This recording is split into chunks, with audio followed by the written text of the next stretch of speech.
Hello friends, welcome back. In this video, I am going to show you how to set up Redis in our Spring Boot application. If you have not yet watched the last video, please watch it as it is very important. In this video, I am going to show you how to add Redis settings so that we can send the email OTP. The very first thing that we need to do is to go to the POM file and add the dependencies Spring Boot Data Redis, Spring Boot Data Redis, Spring Boot Data Redis. Add this dependency, Spring Boot Data Redis, Spring Boot Data Redis, and also this other dependency, Jackson data bind. So the purpose of this dependency is to convert Java object to JSON format.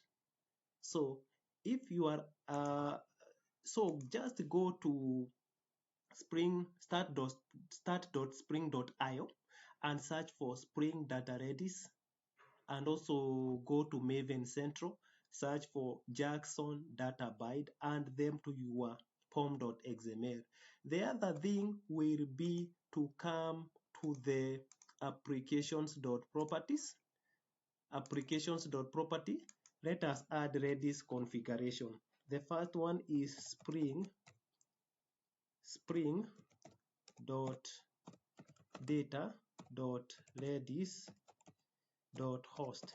So what is our host? Our host is localhost. Okay. Spring.data.redis.port. Which port is our Redis running? I have told you that the default port is 6379. Then spring.data.redis.password. So in this case, for the sake of this video, we have not secured our Redis, but it's good to secure your Redis server with a password. Now let us go to OTP configuration. Remember, we need to set several OTP configuration. The first one is OTP length. So we shall say OTP.length. OTP.length. Let this be 6 digits. The other one is OTP.expiry.duration. So what is the expiry duration? 5. So we want it to expire after 5 minutes. The other one is OTP.max.attempt. The maximum number of attempts, or rather, how many times can you try with incorrect OTP? 3 times. After 3 times, block that account. The other one is OTP.block.duration. The duration in which your account will be blocked. In this case, you can say 15 minutes. Let your account be blocked for 15 minutes. But for the sake of this video, let us try a smaller value, because I don't want us to wait for, imagine us waiting for 15 good minutes. 15 good minutes for your account to be unlocked. Let us say 1 minute. So we are done with the Redis properties. Now let us go to another property. I want to create a DTO, and I will call this OTP data. So this will hold the OTP data. So I will add at setter. I will also add at getter. I will add at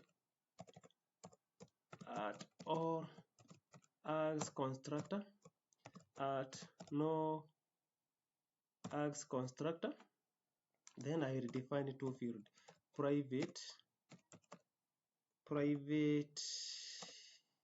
int OTP.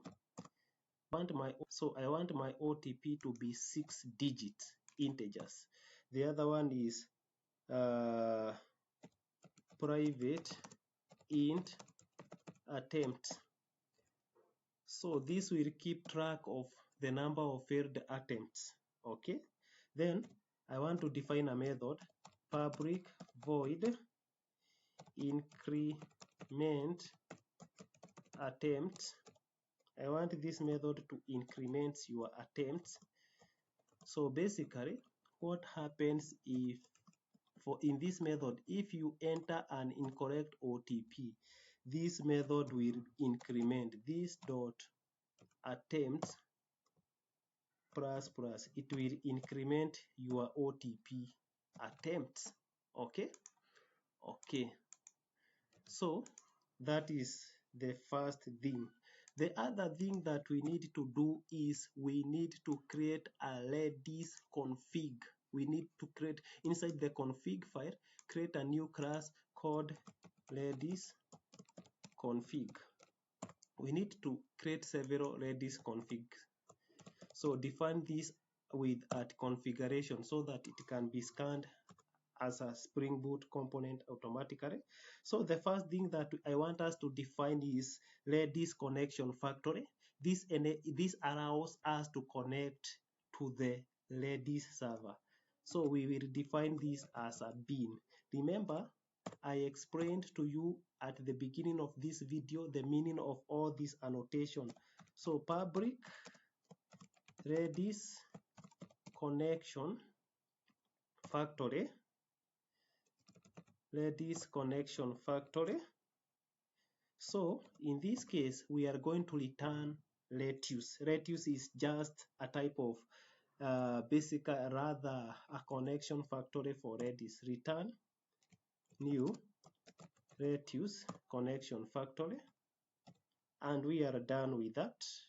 The other thing that we are going to do is to define Redis template. So Redis template is basically, we will use Redis template to interact with the Redis database, save record, fetch record, and so on. So this will also be a bean at bean. So public Redis template. This is a key value, so my key will be a string and my value will be an object. So remember, we are storing email, a combination of email and the word OTP separated by colon as a string key and an object. So an object will contain things like OTP expiry, the number of attempts, block duration, etc. So this Redis template, inside here we pass this.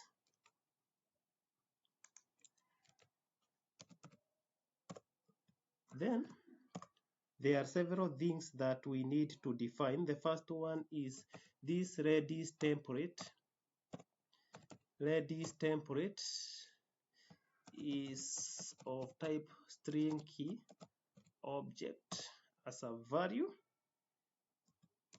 Template is equals to new Redis template. So we are creating an object of Redis template. So we will say template dot set connection factory. We are going to set the connection factory as our Redis connection factory. So we are also going to set two things, key serializer and value serializer. So what is the purpose of serialization? Serialization is where you want to convert a Java object into a JSON object or vice versa. So in this case, we are going to set the value serializer, template dot set key serializer. So what is our key serializer? So this will be new string Redis serializer. So this will be serialized to string. Then I will say I will use Jackson. Remember, I told you to add a dependency for Jackson binding. So Jackson to Redis serializer. Jackson to Redis serializer. So here we pass the class. We have created a class called OTP data. Remember, we want to serialize our Java class to JSON so that we can store our data as a JSON in the Redis server. That is why we are using Jackson to JSON Redis serializer. Then, in this case, we are going to call this OTP data serializer.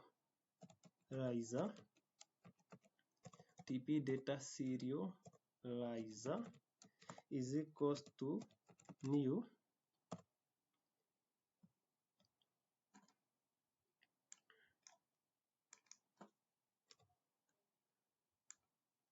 like that. But then hapa we need inside here we need to pass OTP. We don't need this, but we can pass OTP data dot class. Let me put this in the new line so that you can clearly see the whole code. The other thing that we need is basically template dot set value serializer. We want to set value serializer as this one. Okay, yes. Then now return our template. Now we are good to go with Redis config. The other thing that we are going to do is to create a template for sending the OTP. Remember, this template will contain OTP specific information. So I will go inside my template, create new file. I will call this OTP template.html, and I will go and get the code for this. I think I already have pre-built code for this. So I have this OTP template. So I have shared this on the video description, so you don't need to create it from scratch. So we can focus only on the logic, not HTML stuffs. But I will take you through this quickly. So this is a theme ref. Remember, in the last video for sending an email, I showed you how to use theme ref as a template engine to process HTML content. So in this case, we have various values that need to be replaced dynamically. We have first name and we have OTP. So please use dear, then your first name. Please use the below OTP to authorize deletion of account. Do not share this with anyone. So now this is the OTP. Now, the other thing is to create two classes. Basically, the first one is initiate delete request, because basically for us to delete, we will have two endpoints. The first endpoint is to initiate delete request. So during the initiate delete request, an OTP will be sent to your email address. The second endpoint is to verify the actual delete. Once you put the correct OTP, it will do the actual deletion. Therefore, inside my request, I will create one Java class called initiate delete request. So inside this at getter, at setter, at or arg constructor, at no args constructor. Remember, all this can be replaced with a notation called at data. But I don't want to use at data. I just want to use this. There I will rename this refactor rename. I want this to be camel case delete request. The other thing that I want us to put is called verify delete request. New Java class verify delete request. Here we will pass email address and OTP. For this initiate, we were supposed to pass account number, private int account number. Remember, we are going to your DB, get your email based on this account number where OTP will be sent. Then verify delete request.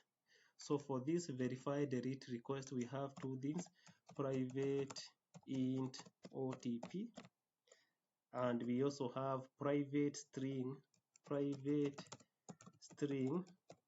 email. Correct.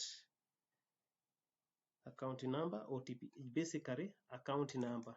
That is account number, not email. Account number and your OTP. And we are done with this. Friends, this is all for the setup required for us to write the business logic. So this is all for this video. Please stay tuned. In the next video, we are going to do the actual business logic inside our service class. Stay tuned.